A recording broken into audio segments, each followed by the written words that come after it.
The movie starts on a spaceship. A machine opens a sleeping pod and wakes up Ryland from a deep sleep. The ship's AI. Mary asks him some questions to check if he is okay. But Ryland has lost his memory, and he feels scared and confused. He gets up and quickly moves away from the robot arm. He runs through the ship looking for other people. When he finally finds someone, he is shocked because the person is dead. Ryland keeps walking through the ship, not knowing where he is. Then he finds a window and realizes he is in space. He also notices that he understands the machines around him, so he figures out that he is a scientist. In another room, he sees big screens showing videos of beautiful places on Earth. After finding clean clothes, Mary asks him to record a daily video, but Ryland asks to speak to the captain instead. Mary then explains that he is the only person left alive on the ship. Ryland tells her to take him back home. Operation, go home! But she does not understand that command. Looking at a screen, Ryland sees the sun and thinks he's still in the solar system, so he wants to send a message to Earth. However, Mary explains that the signal would take almost 12 years. A very confused Ryland checks the map and realizes he's looking at a different sun. Afterward, he checks on the fuel and notices it's low. Using all the information on the screen, he does the math and concludes he's 113.8 years away from Earth. Suddenly, he gets a headache and some memories come back to him. He was a biology scientist and always kept up with the news about the arc light probe, which was studying something called the Petroval line. The images captured by this probe revealed that the sun was getting dimmer. Ryland worked as a middle school teacher, so his students had lots of questions about this news. He explained that the Petroval line was an infrared line from the sun to Venus that was slowly making the sun dim. In the next 30 years, the Earth would start to get colder. The kids panicked because they heard that this could kill all life on the planet. But Ryland reassured them that the smartest minds were already working on a solution. In the present, Ryland shaves his beard and checks the supplies to find some vodka. So he gets drunk and has a snack. When he looks at the crew's belongings, he remembers becoming friends with them. He uses some of their clothes to make a doll and dances with it, pretending he isn't so lonely. On a whiteboard, he starts taking notes to try to figure out who he is. Soon, another memory comes to his mind. One day after class, he was approached by Eva, the head of the Prova team. She had read his paper, in which he claimed water wasn't needed for life, and came to ask for his help. So Ryland reminded her that he was fired for what he wrote.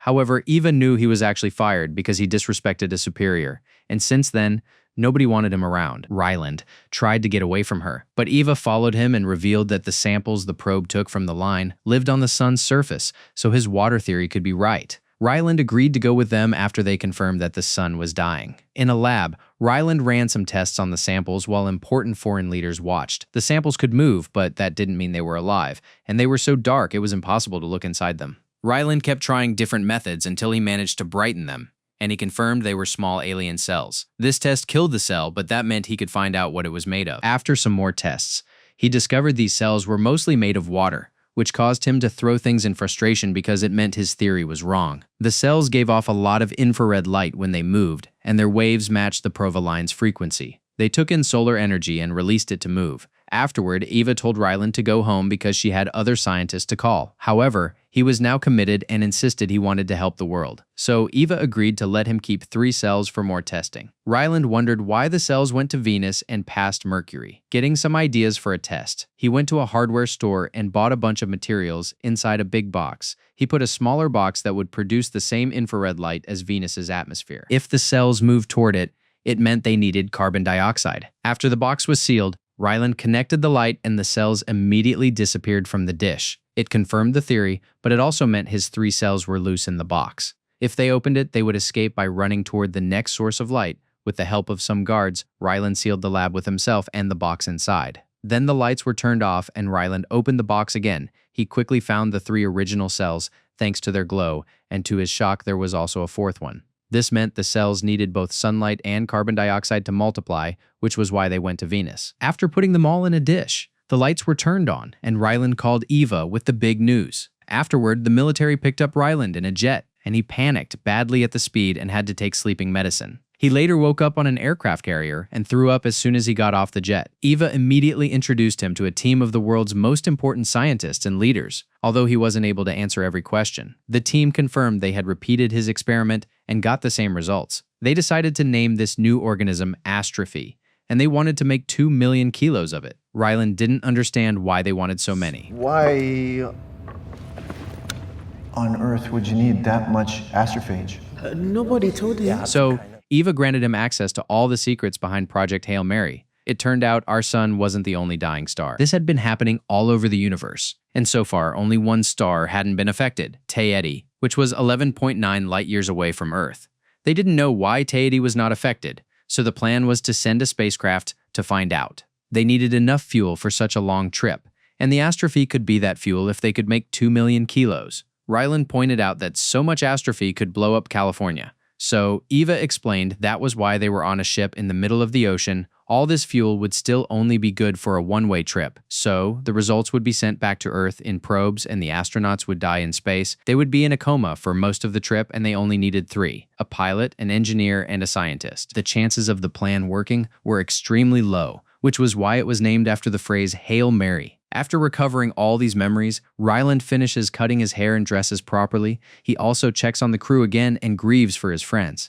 After cleaning up the bodies, he puts their photographs in their pockets and gives a speech to thank them for their sacrifice. As he cries, Ryland promises to do his best to finish the mission. Then he ejects the bodies into space. Sometime later, Mary informs Ryland that they're getting close to Teidi, so the engines are turned off. As soon as the spacecraft enters Teidi's orbit, the ship loses all gravity and Ryland floats around. When he manages to stop, he looks outside and notices that there's a Provaline here too. Yet the sun is fine. To his shock, there's another spaceship flying nearby. When this other spacecraft gets too close, Ryland rushes to the pilot's seat and awkwardly flies his ship away until he can't see the other one anymore. However, the other spacecraft comes closer again. Ryland keeps flying away. But no matter where he goes, the other spacecraft follows. Eventually, it sends an object toward the Hail Mary, and Ryland is afraid it could be a bomb, so he ignores it. The object bounces off his ship and flies away. The strange ship sends out another one at a slower speed, so Ryland decides to go on a spacewalk to catch it. After putting on the suit and quickly reading the instructions, Ryland leaves the ship in a very clumsy way. After lots of effort, he manages to jump and grab the object just in time. Back on the ship, he keeps trying to open the object without success. A quick scan indicates it's made of a gas named xenon, which makes no sense. At that moment, he remembers the spinning system they created for the ship. So Ryland turns it on and the ship starts spinning.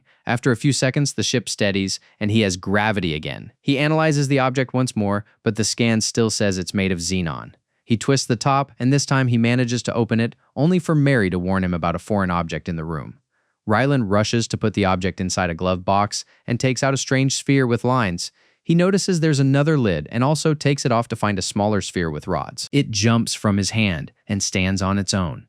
So Ryland compares it to a map of space. He realizes the alien is telling him where it came from, which is even farther than Earth. Ryland rearranges the rods on the sphere to mark Earth's location and sends it back to the alien spaceship. Moments later, the alien sends back a new object that appears to be shaped like a tunnel. Getting the idea, Ryland brings his ship close enough. The alien spacecraft connects both ships by building a tunnel on the spot. Then, Ryland suits up and carefully crosses the tunnel until he reaches the other ship and looks through a window. Suddenly, something moves behind the glass, and Ryland is so startled that he floats back into the tunnel. But he manages to hold on to the wall just in time. Then he returns to the window and sees an alien hand moving. It shows him some models it made like a little Ryland and a model of a ship. Moving the models, the alien asks Ryland to return to his spacecraft. As soon as Ryland goes back, the alien disconnects the tunnel and makes his ship rotate like the Hail Mary. Then the tunnel is connected again, and when Ryland opens the door, he's hit by strong pressure. But now the tunnel has gravity too. This time he puts up lights as he crosses the tunnel, and when he reaches the window, he shows the alien the model he made of its ship. Using noodles, the alien comes closer. This time, and Ryland discovers that it looks like a walking rock. When he says hi, the alien opens its mouth and makes a scary sound that makes Ryland scream, waving a tool in self-defense. The alien steps away in fear, so Ryland apologizes for his reaction. When he moves his arms or body, the alien copies him. Soon, they're both doing lots of silly poses. Then the alien starts tapping the window, so Ryland taps it back. It takes him a while to understand that the alien is pointing behind him because it left another message for him. Ryland opens it and finds a strange collar. Using gestures, the alien keeps asking him to take off his helmet, but Ryland refuses. The lights are starting to fail, so Ryland has to go back. However, he stops walking when he realizes that the collar is 2 rings of 8, which stands for oxygen. It seems the alien is telling him that there's oxygen in the tunnel. At first, Ryland thinks it's still too risky, but after some hesitation, He finally takes off his helmet, and he's relieved to confirm he can breathe just fine. Later on the ship, Ryland studies the first thing he found in the message and realizes it's the Petroval line. This means the alien is here to study it because its planet is also having problems with a dying sun. Ryland goes back to the tunnel and says they should work together. But first, they must find a way to communicate. Thinking math is understood by all, he shows the alien a measuring tape. The alien opens a drawer in the ship's wall, and Ryland gives him the tape, but the alien only plays with it. Next, he shows it a clock, but it gets no reaction. Ryland realizes it's dark inside the alien ship, and the creature doesn't appear to have a face. He guesses the creature is blind and uses sound waves to sense its surroundings. After naming the alien Rocky, he returns to his ship to change the clock, making the numbers stand out. When he shows it to Rocky, it can finally see the numbers and does a little celebration dance. Ryland tries to teach it how to do thumbs up, but the shape of its arm only lets it do thumbs down. Suddenly, Rocky disappears and comes back with another mysterious object. Its parts have symbols and they rotate, so Ryland concludes it's a clock. Moments later, Ryland returns to the tunnel with his laptop and a microphone. He points at each number and records Rocky naming them as hours pass. Ryland keeps showing Rocky objects and recording its answers to create a translation tool for this strange alien language. He also starts recording all his testing, hoping to send everything back to Earth. This alien uses an unknown material to build its items, so Ryland decides to name it Xenonite. One day, Ryland shows Rocky the astrophy. Rocky immediately recognizes it and says it's very bad, confirming they're here for the same reason. Then Rocky says it's glad not to be alone anymore. They agree they'll save the stars together, and Ryland shows Rocky how to fist bump. Using models and the translator, Ryland discusses the data he has so far with Rocky. He also tries out some of the voices in his software until he finds one that Rocky likes. When Ryland leaves the tunnel to sleep, Rocky thinks it means death, so Ryland explains the word. Rocky now understands and translates sleep into its language, explaining that in its society they sleep together for safety. It wants to sleep with Ryland too, but he thinks it's too strange. He changes his mind when Rocky says that it watched its crew and they never woke up. Ryland brings over some things to make a bed, and both of them fall asleep by the window. Another memory shows Eva introducing Ryland to the 3 astronauts chosen for the mission. They told him they wanted something on the ship that would allow them to end their lives after the mission was over, otherwise they'd have to die of hunger, and that would take too long. Ryland showed them how the engine they made worked, and the astrophy managed to melt a ton of metal in seconds. In the present, Ryland is dealing with his confusing memories when suddenly he hears a noise. He opens the door and discovers Rocky has come to his ship, using a small air-filled bubble as its personal astronaut suit. It looks around the ship to admire human technology and tells off Ryland for being messy. Ryland tries to tell Rocky that they should work separately in their own ships, but Rocky doesn't listen and wants its own room there so they can work together. Ryland complains that Rocky is bossy whenever they're working together, and watching it eat is a very unpleasant experience. Since Rocky can see through walls and has excellent hearing, Ryland has no privacy or personal space. By discussing the technology behind the ships, Ryland realizes that these aliens don't know about radiation. He explains that radiation killed its crew, and Rocky survived because its workspace was close to the astrophy, which shielded it. The two decide they need astrophy samples, so Ryland disconnects the ships and sends his to the nearest planet. The trip lasts 11 days, so Ryland spends his time showing Rocky recordings of Earth. Rocky shares that it misses its partner, whom it's been together with for 186 years. Another memory shows Ryland with the team at the ship's bar, but he felt out of place, so he left. When he ran into Eva, he told her it was strange to see everyone so happy considering they were flying to their deaths. Eva explained to him that the friendship allowed the astronauts to deal with the difficult side of their jobs. The two decided to return to the bar, and Eva even dared to do karaoke in the present. The ship makes it to the planet, and Ryland is amazed by its colors. He goes on a spacewalk and uses a machine to turn on a light that attracts thousands of astrophy, which creates a beautiful glow. Rocky and Ryland discuss name ideas and decide to name the planet Adrian. The samples are taken back to the ship to run some tests. They're shocked to discover that the same amount of astrophy comes to the planet and then leaves it, which doesn't make sense since they're going there to multiply. Another test reveals that there are bacteria mixed with the astrophy, which means there's life on Adrian. Rocky realizes that a creature on Adrian is killing the astrophy like a predator. Keeping the astrophy under control makes it impossible for it to be strong enough to kill the sun. If they catch those predators and take them to their planets, they can save their homes. These bacterial predators are probably in the clouds where the astrophy multiplies, but the ship wasn't made to enter the atmosphere. Rocky says it can make a chain long enough to collect the bacteria in the clouds, and Ryland compares it to fishing. Since he doesn't have experience as a pilot, and has been figuring things out as he goes. He practices for a while to avoid getting the ship too close to the atmosphere. While Ryland practices, Rocky records videos for Earth, but thinks it's a live broadcast. Ryland explains that a probe will be sent with all their findings later, so Rocky wonders why he can't explain it all when he returns. When Ryland says he'll die here, Rocky refuses to accept it and offers to give him some of its own fuel. It'll make its own trip slower, but this way they both live. Ryland cries and hugs Rocky's bubble in thanks. Another memory shows Ryland and Eva having a chat 3 days before the astronauts' departure. Suddenly, the lab blew up and the whole building caught on fire. In the present, Ryland carefully flies the ship as close to the atmosphere as possible and lowers the chain with a probe that starts collecting samples. Once the probe is done, Ryland goes on a spacewalk to bring it back. It's a slow process, so the ship takes some damage from the atmosphere's heat while it waits. A piece of metal suddenly breaks and hits Ryland, knocking him out. Thankfully, he wakes up quickly, only to discover that the probe is hanging from its chain underneath the ship. The temperature keeps rising and Rocky says they really need to go, asking Ryland to come back inside and get a new sample later. Ryland refuses to give up and jumps to grab the probe, but he's hit by another loose piece and gets tangled in the rope. He decides to cut it with a knife and holds onto the ship by hand, moving quickly to finally get back inside. Afterward, the ship flies away from the planet, but the outer shell is still coming apart and it could explode. Ryland pushes the ship to its limits to make it go as fast as possible, and once they're far enough from Adrian, they finally turn off all the engines. Unfortunately, the ship keeps moving and gets stuck in an out-of-control spin. Ryland realizes that there's a hole in the tank and they're losing fuel from 2 tanks, so they have to release them. It takes some effort because of all the shaking, but Ryland manages to press the buttons. As soon as those 2 tanks are gone, the ship flies normally again. Although the sudden movement knocks them out, Ryland wakes up and tries to press the spinning gravity button, but falls unconscious again.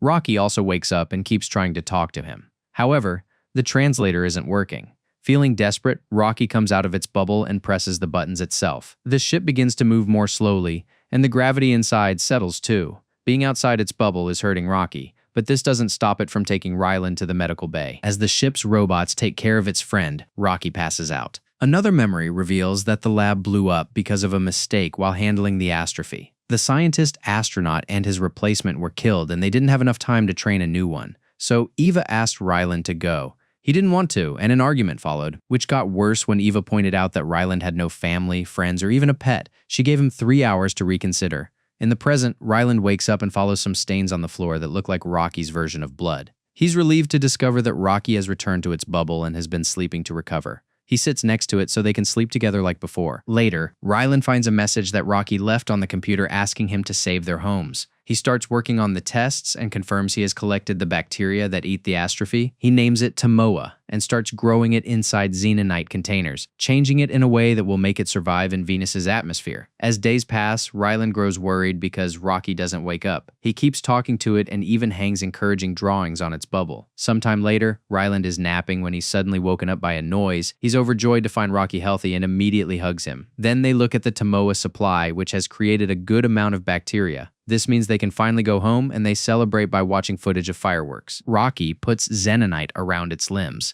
a special decoration for the occasion. Ryland makes paper hats and gives Rocky a laptop full of human knowledge. He also gives it a stress ball as a souvenir. Rocky feels bad because it doesn't have anything to give him, so Ryland asks to see its ship as a gift when both spaceships are finally connected again. Ryland wears a suit made of xenonite, and Rocky gives him a tour of its home. As he admires the incredible technology, another memory returns to his mind. After the 3 hours, Ryland told Eva that he wasn't going on the mission. Eva explained how important the common good was before calling her men. Ryland immediately ran away, but the guards quickly caught up to him and held him down to inject him with a sedative. It turned out he had been put on the ship by force.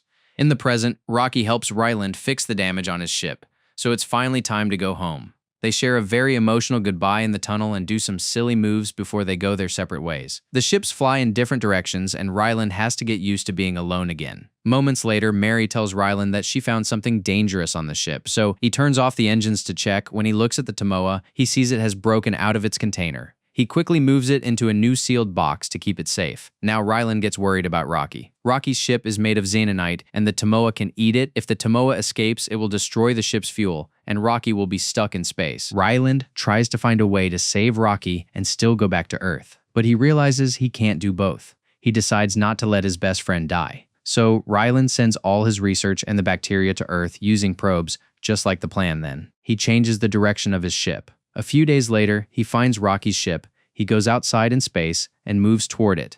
He knocks on the window again and again until Rocky opens the door and lets him in. Many years later, the probes reach Earth. Eva watches the recordings and finally sees Rocky. The planet is starting to freeze, but now people have a chance to save it. On the other side, Rocky's planet is already safe. Ryland now lives there in his own home. He has learned the alien language and can talk to Rocky without a translator. One day, Rocky tells him that a new spaceship is ready to take him back to Earth. But Ryland decides to stay. He chooses to live there and work as a teacher for young alien children. Thanks for watching. Don't forget to subscribe. See you in the next video.